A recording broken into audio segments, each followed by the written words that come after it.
ये भी मन में एक विशेष ज्ञान के आधार से ये हृदय में जगह समाप्त हो जानी चाहिए कि हे भगवान मेरा फिर जन्म हो जा, मेरा कभी जन्म ना हो मेरे दाता। क्योंकि मान लीजिए आपका फिर जन्म हो गया, जन्म होते ही फिर वही प्रोसीजर, बचपन में शिक्षा ग्रहण करो, फिर युवा होते ही रोजगार की चिंता, और फिर बच्चे ना हो वह चिंता होगी तो फिर महाचिंता।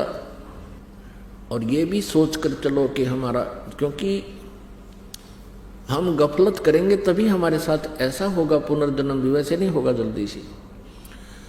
तो ये भी ध्यान रखो कि मन माने फिर अगले जन्म में संतान ना हुई तो दुखी, और हो गए तो महादुखी।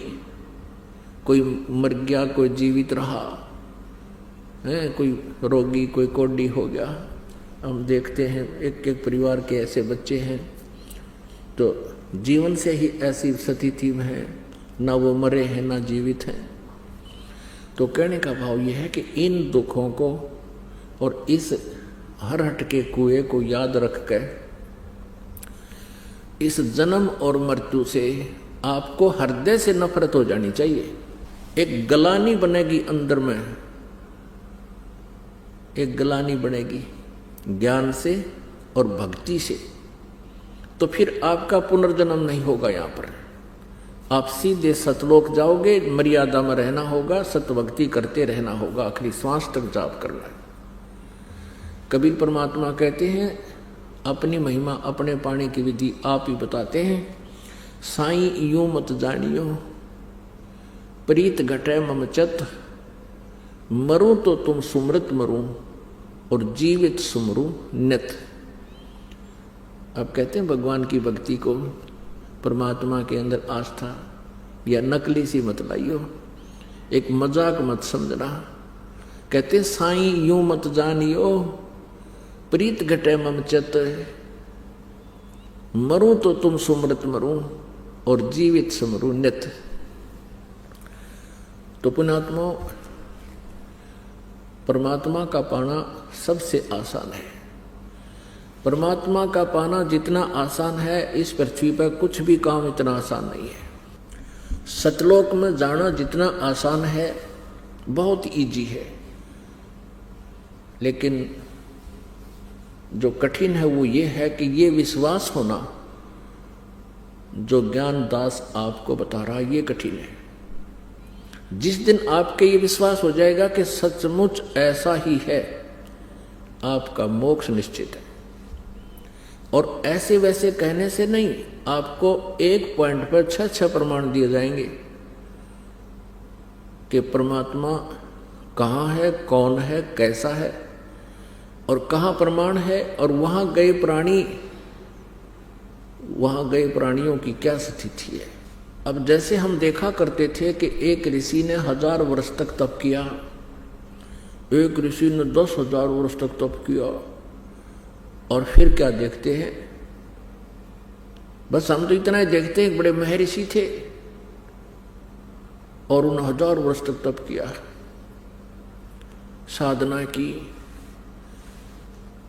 अब हमें ये नहीं मालूम था उन साधना करने वालों ने क्या प्राप्त हुआ, उपलब्धि क्या हुई। हमने ये मान लिया कि वो तो भगवान को पा गए होंगे, और जिनको हम महर्षि मानते थे, जो बहुत अच्छे साधक थे, उनकी जीवनी हम देखते हैं तो पता चलता है कि वो मोक्ष के तो आस पास भी नहीं थे। पुण्यात्मा, आज सुबह के सत्संग में एक प्रसंग चला था। परमेश्वर कबीर देव जी जब तपस्या पर आए, जहां पर वो काल जीव भून रहा था खाने के लिए 1 लाख मानव शरीरधारी प्राणियों के सूक्ष्म शरीर को, तो वहां आकर के जब उनसे वार्ता की, परमात्मा पूछ रहे थे, वहां पर वो ब्राह्मण भी थे, वो ऋषि भी थे, वो गुरु भी थे। उनसे पूछा तुम क्या साधना करते हो? उन्होंने बताया कि हम वेदों अनुसार ओम नाम का जाप करते थे और करवाते थे, और समाधि भी लगाते थे, मेडिटेशन भी करते थे। और फिर भी उनकी वह तपस्या के ऊपर दुर्गति हो रही थी। तो परमेश्वर ने कहा कि तुम्हारी यह साधना क्या आड़े अड़ी, अब क्या साधना थी, तुम्हारी दुर्गति हो रही है। तब तो वो मान गए, हाँ जी हमारे कोई आड़े नहीं आई। तो परमात्मा ने बताया कि तुम ओम नाम का जाप जपते थे, हाँ जी। और ये भी बताया उन्होंने कि हम गायत्री मंत्र जाप करते थे तब, और हवन भी करते थे। तो परमेश्वर ने बताया कि जैसे यज्ञ क्या चीज होती है, ये 5 यज्ञ होती हैं, 5 यज्ञ करनी चाहिए। एक यज्ञ है धर्म की, दूसरी यज्ञ है ध्यान, और तीसरी यज्ञ हवन की, चौथी यज्ञ प्रणाम, 5वीं यज्ञ ज्ञान की। इन ज्ञान यज्ञों से क्या लाभ है? यज्ञों से मोक्ष नहीं है, यज्ञों से मोक्ष नहीं होता। एक मंत्र है, परमात्मा के पाने का एक नाम है, मंत्र है, जाप है, उससे मोक्ष होता है। लेकिन उस मोक्ष प्राप्ति में ये यज्ञ सहयोगी है, ये यज्ञ सहयोगी है। कैसे? जैसे खेत में किसान बीज बीजता है, गेहूं का बीज बीज दिया और खाद और पानी डाला नहीं तो वो बीज व्यर्थ रहेगा। और यदि गेहूं का बीज बीजा नहीं और खाद और पानी डालते रहे, सिंचाई भी करते रहे, तो वो भी व्यर्थ है। गेहूं के बीज के स्थान पर भांग बो दी, गेहूं ना बीज कर, तो और फिर ये 5 यज्ञ करते रहे, अर्थात खाद पानी डालते रहे, तो भी व्यर्थ है। क्योंकि अन्न से हमारा जीवन सुरक्षित है, बच्चों का भी हमारा भी। अब ध्यान से सुनना, ये दास कहना क्या चाहता है। जैसे हमने आम का पौधा बीजना है, आम का पौधा बीज दिया, उसमें खाद और पानी डालते रहे, तो एक दिन वो बड़ा होकर के फलों से लदबद होगा और हमें वो वस्तु उपलब्ध होगी जिसके लिए प्रयत्न किया था। और आम के स्थान पर हमने बबूल आम जान के और बबूल का पौधा बो लिया और सिंचाई भी करते रहे, खाद भी डालते रहे, तो वो क्या देगा? आम नहीं लगेंगे,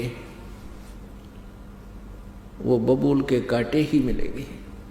तो कहने का भाव ये है, परमात्मा ने कहा कि तुमने ओम नाम का जाप किया, हवन भी किया, एक यज्ञ किया। वैसे तो 5 यज्ञ करने चाहिए, वैसे दूसरा यज्ञ स्वाध्याय से हो जाता है, जिसको ज्ञान यज्ञ कहते हैं। अब परमात्मा बताते हैं कि तुमने प्रयत्न किया, लेकिन बबूल का बीज बो लिया, ओम का मंत्र जाप कर दिया, ये बबूल का बीज है। और हवन यज्ञ, धर्म यज्ञ, ये मान ली, ये भी आपने कर ली, खाद पानी भी डाल दिया, तो बबूल का पेड़ पाक गया, आम का बीज बोया नहीं। अर्थ कहने का भाव यह है कि आप जी ने पूर्ण परमात्मा की साधना नहीं की, इस काल ब्रह्म तक की साधना की, या ब्रह्म के पुत्र हैं रजगुण ब्रह्मा, सतगुण विष्णु, तमगुण शिव जी, इन देवताओं की जो पूजा की, इससे तुम्हें मोक्ष नहीं हो सकता। जिस कारण से आप यहाँ तपस्या पर दुखी हो रहे हो, और इसके बाद आप कुछ दिन ब्रह्मलोक में रहोगे, क्योंकि ओम नाम के जापते हैं। उसके बाद आप नरक में भी जाओगे, क्योंकि पूर्ण परमात्मा की जब तक भक्ति हमें नहीं मिलती पूर्ण संत के माध्यम से, तब तक हम अपना वर्क डन ही पाते हैं, किया हुआ कर्म ही प्राप्त होता है। जैसा कर्म करेगा वैसा ही फल यहाँ का भगवान देता है। आपको पुण्य भी मिलेंगे, पुण्यों का फल भी मिलेगा, भक्ति का फल भी मिलेगा। जैसी ओम नाम की जाप आपने किया और कोई पुण्य दान किया, वो भी फल मिलेगा, और साथ में आपने पाप भी भोगने पड़ेंगे। अब यहाँ की व्यवस्था है, यहाँ इस काल के लोक में, काल ने हमें इतना विवश कर दिया है कि जैसे यहाँ पर पाप तो अपने आप बिना किए बगैर प्रयत्न के ही होते रहते हैं, और पुण्यों के लिए विशेष प्रयत्न करना पड़ता है, शुभ कर्म के लिए विशेष प्रयत्न करना पड़ता है, और अशुभ अपने आप होते हैं। जैसे खेत के अंदर हमने गेहूं बीजना है तो उसके लिए कितना मेहनत मांगता है वो खेत। पहले उसकी गुड़ाई करनी पड़ती है, हल से ट्रैक्टर से उसको संवारना पड़ता है, और फिर उसमें कीमती बीज डालना पड़ता है, फिर सिंचाई और खाद डालना पड़ता है, और तब जा कर के वो कहीं हमें वो कणक यानी गेहूं प्राप्त होता है। और यदि उस खेत में कुछ भी ना डाला, ना बीज बोए ना कुछ पानी डाले, तो अपने आप खरपतवार उसमें अपने आप अड़ंगा उग जाएगा। यहाँ का ऐसा नियम है। जब हम सत साधना करेंगे, परमात्मा की भक्ति करेंगे, तो उसके लिए हमने समय भी डिवोट करना पड़ेगा, और हमने दान भी करने पड़ेंगे, साधना भी करनी पड़ेगी। शुभ कर्मों के लिए तो खूब कमर तोड़ मेहनत करनी पड़ेगी, और अशुभ अपने आप हो जाएंगे। पृथ्वी ऊपर पग जो धारे, करोड़ जीव एक दिन में मारे। सत्य ब्राह्मण की है हत्या, जो चौका तुम दे वो नेता। ब्राह्मण सेंस हत्या जो होई, जल स्नान करत हो सोई। खान पान में दमन प्राणी, कैसे पावो मोक्ष निशानी।